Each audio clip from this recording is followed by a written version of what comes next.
इस क्वेश्चन को सॉल्व करने के लिए सबसे पहले क्या बोल रहा है, find the current in the resistor. ठीक है, रेसिस्टर में ऑल रेसिस्टर में यानी 10 ओम का है, सब रेसिस्टर में करंट निकालना है। ठीक है, तो लेट अस सपोज करते हैं हम इसको ना पहले ना बनाएंगे, अगर बोर्ड एग्जाम में आता तो बाय केवीएल। अच्छा सर आप ये क्यों बोले कि इधर I1 I2 I3 लेंगे तो गलत हो जाएगा? इधर से करंट हम मान लेते हैं कि सर हमारे पास करंट आ रहा होगा कैपिटल आई। इस पॉइंट पर आने के बाद करंट जो होगा वो कोई दो पॉइंट पर डिवाइड हो जाएगा, यानी हम इधर मान लेते हैं कि इधर करंट चला गया I1, तो इधर जो करंट चला जाएगा वो चला जाएगा I माइनस I1। ठीक है, अब हमारे पास दो लूप है तो आराम से सवाल को सॉल्व किया जा सकता है। तो by applying KVL in loop 1, इसको मान लेते हैं लूप 1 है। Applying KVL in loop 1। KVL क्या बोलता है, किसी भी पॉइंट से चलते हैं, हम एक पॉइंट को मान लेते हैं सर ये हमारा पॉइंट x है, हम यहाँ से चले तो लिखेंगे vx, आगे बढ़े बढ़े बढ़े बढ़े चले चले चले, पहले हम करंट का डायरेक्शन हम सब जगह पूरा सर्किट में बना लेते हैं ताकि हमें दिक्कत ना हो। अब यहाँ पर देखो ये माइनस ये प्लस, तो प्लस से निकले तो क्या लिखेंगे प्लस के 10, आगे बढ़े रेसिस्टर में पहले प्लस फिर माइनस, तो माइनस से निकले तो क्या लिखेंगे माइनस के 10I1।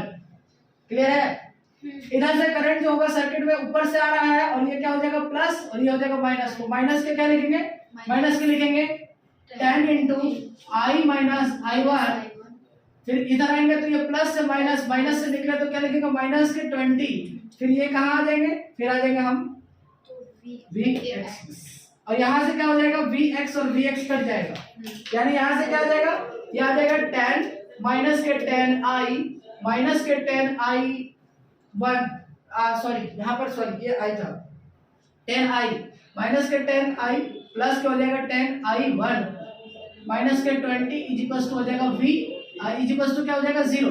ठीक है, अब देखो ये 10I और ये 10I मिलकर के क्या हो जाएगा 20I, वो भी किस में हो जाएगा माइनस में, और ये क्या हो जाएगा 10I1 इजिकल्स टू हो जाएगा 20। क्लियर है, वहाँ पे 10 है ना, उससे माइनस हो जाएगा। ओके आगे बढ़ते हैं। क्या बोली अब सुने? जो भी बोली गलत है। अच्छा कैसे गलत है? सॉरी यहाँ पर क्या होगा क्या हो जाएगा, ठीक है ओके। अब अप्लाइंग केवीएल लगाएंगे, अब लूप 2 में लगाते, तो लूप हमेशा क्लॉकवाइज लो तो ज्यादा बेटर होता है, और इसमें भी क्लॉक और इसमें भी क्लॉक लेगा तो ज्यादा बेटर है। दोनों में लूप सेम डायरेक्शन में लो तो ज्यादा बेटर है, तो फिर ना साइन कन्वेंशन बहुत दिक्कत होगा। अब हम फिर से क्या करते हैं, एक पॉइंट से चलना स्टार्ट करते हैं, अलग-अलग ले सकते हैं, अलग-अलग ले सकते हैं। हाँ अलग-अलग ले सकते हैं, कोई प्रॉब्लम नहीं। सर बोले कि अलग-अलग नहीं ले सकते। ठीक है चलो वही तो रहा। यहाँ पर देखो इस पॉइंट को हम y लेते हैं, इस पॉइंट से y लेंगे, अब यहाँ से चलना स्टार्ट करते हैं, तो अप्लाइंग केवीएल इन लूप 2 लिखेंगे, applying KVL in loop 2। Loop 2 में केवीएल लेते हैं, तो यहाँ पर से y से चले तो लिखेंगे vy, चले चले चले चले चले ऊपर की तरफ जा रहे हैं, तो ये क्या होगा प्लस से निकलेंगे तो क्या लिखेंगे प्लस के 20। अब रेसिस्टर में इन किए और निकलते समय रेसिस्टर से क्या हो रहा है प्लस से, तो यहाँ पर लिखेंगे प्लस 10 इंटू I माइनस के I1, फिर इस रेसिस्टर इधर आ गए, इधर आएंगे तो देखो ये किधर है प्लस और ये क्या है माइनस, तो माइनस से निकलेंगे तो क्या लिखेंगे माइनस के 10I1। अरे यार ये प्लस और माइनस रेसिस्टर में कैसे लिख रहे हैं, जब भी करंट फ्लो करता है तो हायर से लोअर, यानी रेसिस्टर में जिस साइड से करंट आ रहा है उस साइड को प्लस मानना और जिस साइड से निकल रहा है उसको माइनस मानना। ठीक है, आगे बढ़े बढ़े बढ़े, इसमें आए तो इसमें क्या आएगा माइनस से निकलेंगे तो क्या लिखेंगे माइनस के 30 इज इक्वल टू क्या हो जाएगा इज इक्वल टू हो जाएगा Vy, और ये Vy और ये Vy कट जाएगा, यानी summation of both potential is equal to 0। तो यहां से क्या आ जाएगा 20 प्लस के हो जाएगा 10I माइनस के हो जाएगा 10I1 माइनस के हो जाएगा 10I1 माइनस के हो जाएगा 30 इज इक्वल टू हो जाएगा 0। तो यहां से 20 माइनस 30 हो जाएगा, आंसर उधर कर देंगे तो कितना हो जाएगा 10, ये हो जाएगा 10I और ये कितना हो जाएगा 10I माइनस के 20I1 इज इक्वल टू हो जाएगा 10। क्लियर है, तो इक्वेशन आ गया, इसको मान लेते हैं इक्वेशन नंबर 2 और इसको मान लेते हैं इक्वेशन नंबर 1। ठीक है, अब हम क्या करेंगे दोनों इक्वेशंस में देखेंगे किसी एक चीज को क्या लिख सकते हैं, इसको करेक्शन करके हम लिख सकते हैं I1 minus 2I is equal to 1 लिख सकते हैं, 0 0 सब में हटा देते हैं। ठीक है, तो इसको मान लेते हैं equation number 1 I1 minus 2I is equal to 1, और इसको में 0 0 हटा देंगे तो क्या हो जाएगा, ये हो जाएगा I minus 2I is equal to हो जाएगा 1। इसको मान लेते हैं इक्वेशन नंबर 2। दोनों इक्वेशंस में देखेंगे तो यहाँ पर लिखा हुआ माइनस और यहाँ पर लिखा है प्लस, तो प्लस माइनस हमेशा अपोजिट वाले को ही सेम करने की कोशिश करेंगे।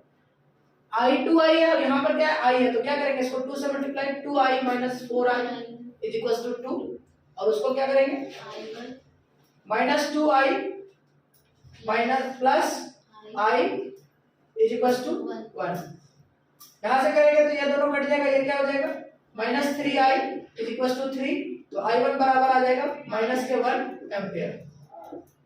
और I1 अगर 1 एम्पियर आ गया तो I का वैल्यू कितना आ जाएगा, तो नाउ हम पुट करेंगे किसी भी इक्वेशन से वैल्यू, तो I1 का वैल्यू अगर हम पुट करते हैं तो पुट, अब I1 का वैल्यू -1 है तो इसका मतलब क्या है करंट जो है वो अपोजिट डायरेक्शन में फ्लो कर रहा है, हम जो डायरेक्शन लिए वो गलत है, तो उसके अपोजिट में फ्लो कर रहा है। ठीक है, चलिए पुट द वैल्यू ऑफ, देखो इस पूरा लिखना पड़ेगा एग्जाम में, put the value of I1 in equation 1 और इक्वेशन 1 में पुट करेंगे तो -1 माइनस के 2I इज इक्वल टू 1, तो यहाँ से क्या आ जाएगा -1 माइनस 1 इज इक्वल टू हो जाएगा 2I, तो I बराबर कितना आ जाएगा -2, सॉरी एक सेकेंड, वहाँ -1 पुट करेंगे I1 का वैल्यू -1 पुट करेंगे तो ये इधर जाएगा तो क्या हो जाएगा -2, तो -2 और ये हो जाएगा 2I, तो I बराबर कितना आ जाएगा -1 एम्पियर। तो सर I बराबर आ गया -1, यानी -1 आ रहा है ना, ठीक है, यानी कहने का मतलब है कि सर I माइनस I1 कितना हो जाएगा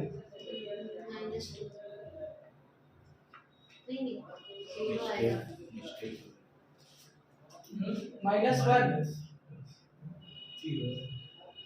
0 आ रहा है। हाँ। तो इस सर्किट में जो सर करंट होगा वो कितना आएगा सर, इस सर्किट में जो देखो ऐसे में ऑलरेडी सी बात है कि अगर -1 का करंट आ रहा है और इधर भी देखो जो करंट इधर से मान लेते हैं कि इधर यहाँ पे पहले निकाल लेते हैं, ये वाला I माइनस I1 कितना आ जाएगा सर, I माइनस I1 आ गया क्या -1 माइनस 1 इज इक्वल टू आ गया 0 एम्पियर।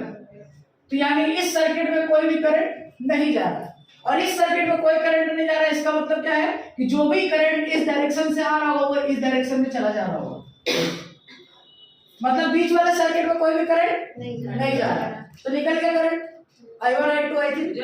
अब हम देखते हैं, अब हम इसको नोडल एनालिसिस से कैसे बना सकते हैं, यह हो गया किरचॉफ लॉ का तरीका। कभी भी एग्जाम में आएगा तो हमें क्रॉस चेक करना है कि आंसर सही है कि नहीं, बोर्ड एग्जाम आ गया तो आंसर चेक करने के लिए हम नोडल एनालिसिस लगाएंगे, वो बहुत आसान है। पहले इसको छाप लो, छाप के इरेज कर दे। चलो देखो हम इसको पूरा इरेज करते हैं और नोडल एनालिसिस से देखो कैसे बनाते हैं, ठीक है। बोर्ड में ऐसा करेंगे तो नहीं होगा, नहीं, नोडल एनालिसिस से हम खाली क्रॉस चेक कर लेंगे अपने आंसर्स को। लेकिन अगर बोर्ड में नहीं आएगा मतलब तो क्या यूज कर सकते हैं, तब देख लेंगे, तब छोड़ लिख देना, लेकिन हालांकि अगर एग्जामिनर पर डिपेंड करता है क्या है।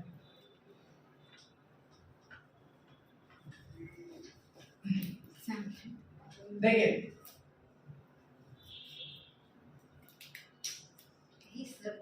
देखो ना, ये भी 10 ओम का है, ये भी 10 ओम का है। देखो अगर नोडल एनालिसिस करते हैं तो सबसे पहले हम क्या करेंगे, इस पॉइंट को 0 मान लेते हैं, इस पॉइंट के पोटेंशियल को 0 मान ले, कोई दिक्कत। आगे बढ़े ये भी पॉइंट पोटेंशियल क्या हो जाएगा 0, ये भी हो जाएगा 0। जब तक पोटेंशियल चेंज नहीं होगा तब तक कि कोई रेजिस्टर ना आए। सर इसको बढ़ेंगे ऊपर जाएंगे तो क्या हो जाएगा, इस पॉइंट का पोटेंशियल हो जाएगा 10, इस पॉइंट का पोटेंशियल हो जाएगा 20, इस पॉइंट का पोटेंशियल हो जाएगा 30। सर इस पॉइंट का पोटेंशियल आप कैसे निकालेंगे, तो जब पोटेंशियल किसी पॉइंट का हम नहीं निकाल पाते तो उसमें वहां सपोज करेंगे, क्या सपोज करेंगे x। तो यहाँ पर इसको सपोज किया कि x है पोटेंशियल, ठीक है। अब हम मान लेते हैं कि x जो होगा वो x जो है वो 10, 20 और 30 से ज्यादा होगा। तो हम मान लेते हैं कि सर इस सर्किट में करंट जा रहा होगा I1, इस सर्किट में जा रहा होगा I2 और इस सर्किट में जा रहा होगा करंट I3। तो बाय जंक्शन रूल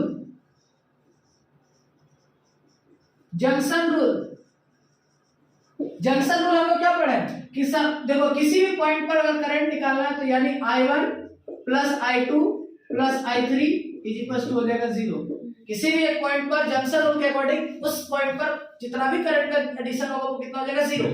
तो इस हिसाब से I1 की जगह पर क्या लिख सकते हैं sir, V1 by R1, I2 की जगह पर क्या लिख सकते हैं, V2 by R2, और I3 की जगह पर क्या लिख सकते हैं, V3 by R3 is equal to हो जाएगा 0।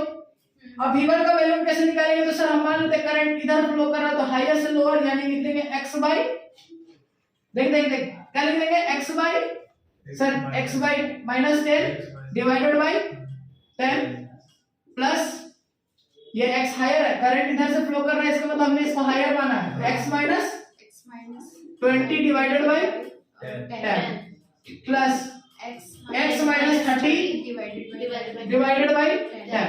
सब में 10 है तो सब में 10 हटा दो इक्वल टू 0। तो यहां से क्या आ जाएगा sir, 3x minus 60 equal to 0। तो x बराबर कितना आ गया, 20 आ गया।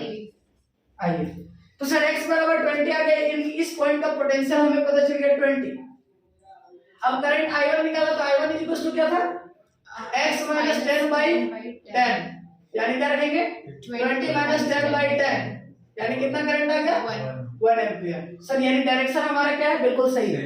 चलिए I2 इक्वल टू क्या रखेंगे, I2 का वैल्यू कितना, x माइनस 20 बाय 10 तो कितना आ जाएगा सर, 20 माइनस 20 बाय 10 यानी आंसर कितना आ जाएगा, 0 एम्पीयर, यानी इसमें कोई भी करंट फ्लो नहीं करेगा। सर I3 बराबर कितना हो जाएगा सर, I3 बराबर हमने लिखा x माइनस 30 यानी higher minus lower divided by resistance यानी 10 इज इक्वल टू कितना हो जाएगा, 20 minus 30 divided by 10 is equal to कितना हो जाएगा, -1। तो इसका मतलब है कि ये जो I3 का डायरेक्शन है वो बेसिकली होगा इस डायरेक्शन में, यानी इधर से जो भी करंट आ रहा है वो इस सर्किट में तो जाएगा ही नहीं, जो भी भाई साहब आ रहा है वो सब इधर चले जा रहा है। तो ये सब तरीका से हो गया। ये कौन सा तरीका लगा, nodal analysis bye junction rule. ठीक है, कोई दिक्कत